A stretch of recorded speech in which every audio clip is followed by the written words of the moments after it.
ESPN NBA analyst Steven Jackson joining us. Steven, thanks for the time this morning. So if you're the Knicks right now, are you ecstatic you finally broke the losing streak, or are you angry that you've lost somewhere in the Zion race? I'm not sure, because this is why I'll never be an owner or anybody, working in the office, because I don't know how to lose. So, and I don't know how to get mad when I don't lose. When these teams get to tanking and trying to figure out how to lose, that's some things that I don't understand. But I love the fact that the players that they do have on the team, some of them still have respect for the game and not even paying attention about getting Zion and other stuff. They're playing the game the right way. And that's how it needs to be played. But they need to understand that they need to make some type of statement that they're not tanking, because as bad as they are, they're going to lose anyway. Talking to Steven Jackson with us in the Shell Pennzoil Performance Line. So, Steven, what do you make then when you look out west at the Lakers locker room situation that clearly has responded poorly to everything that went on around the trade deadline for them? Well, I kind of feel like this is the position they was going to be in if they didn't make a trade before the trade deadline. I think LeBron knew that. I think Magic knew that. I think that's why they tried so hard, with using Rich Paul and AD and all this stuff to try to make the trade happen. And it didn't happen. So I think they kind of expected that, hey, if we don't get a trade, LeBron, you're going to be fighting by yourself to get in the playoffs.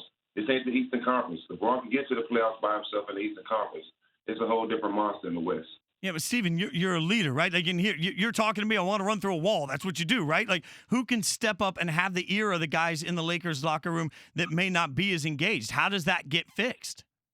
Well, I mean, he has championship experience. Rondo has a championship. He has some guys that's been around, Tyson Chandler. Those guys will have to come into play some type of way. But if you believe in anybody, we believe in LeBron.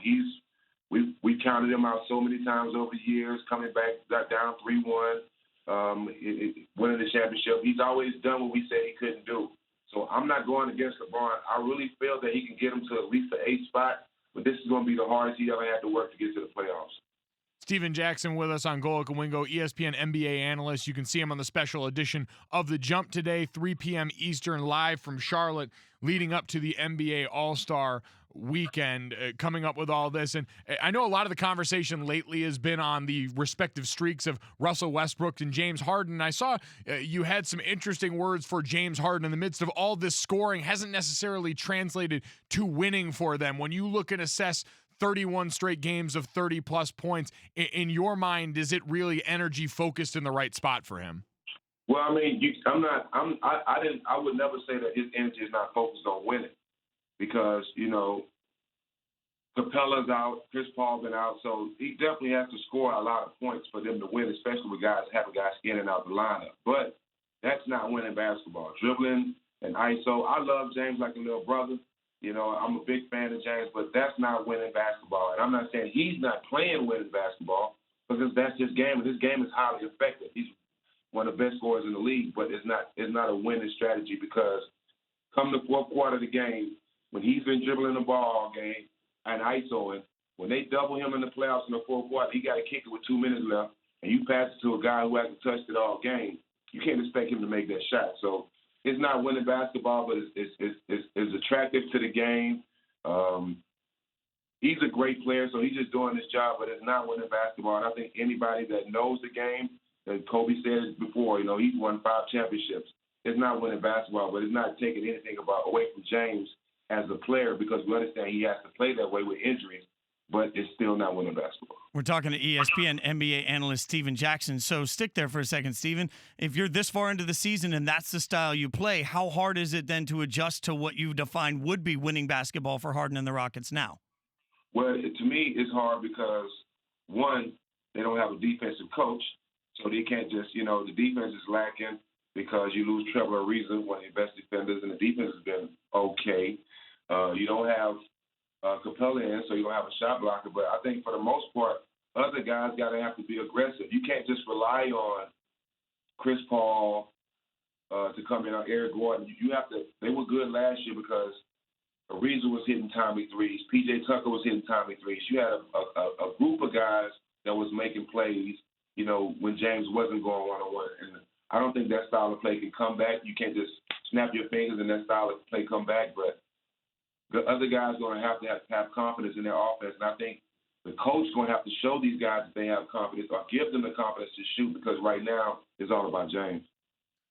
Talking to Steven Jackson, who you can see an Instagram live pod as well with Matt Barnes called Live with Stack 5. Make sure to check that out as well. And I was on your Instagram the other day, and I saw you posted a picture. We're getting ready to head into All-Star Weekend right now. One of the events is the Rising Star Game, and you posted your picture from the All-Star 2001 rookie game.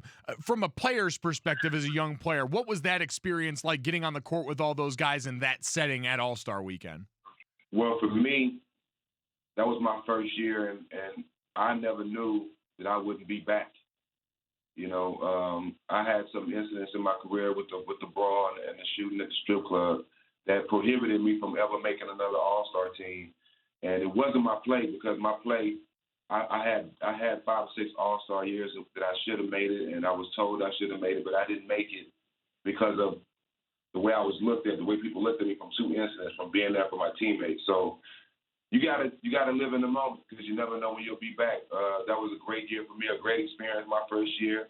I went into the rookie All-Star game leading all rookies in scoring, so it felt good to be there and to finish my career and never being able to go back. You know, I kind of regret that. You know, I would kind of regret, you know, the way people looked at me and the things people said about me that didn't make me an All-Star, because I was an All-Star 4 or 5 years in the NBA. But like I said, you got to live in the moment, and the best thing about it was I was able to attend that All-Star game, which to me was probably one of the best All-Star games ever, when AI and Stephon Marbury was down like 15, 20 points to Tracy McGrady, and they came back and beat the West in like the second half, where the game got real competitive and those guys put on the show. So I was able to say that I was at one of the best All-Star games, but you got to live in the moment, because you never know when you'll be back.